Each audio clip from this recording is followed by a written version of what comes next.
Craving a chutney that pairs perfectly with dosa, idlis, or even roti? This tangy tomato pachadi might just become your new favorite. To make this, start by chopping fresh, ripe tomatoes into small pieces. In a pan, heat some oil and toast urad dal, toor dal, and dry red chillies until they are golden and aromatic.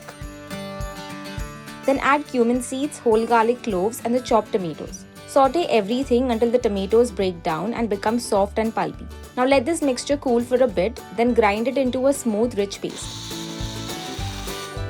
In another pan, heat a splash of oil and temper mustard seeds, a pinch of hing, crushed garlic, and fresh curry leaves.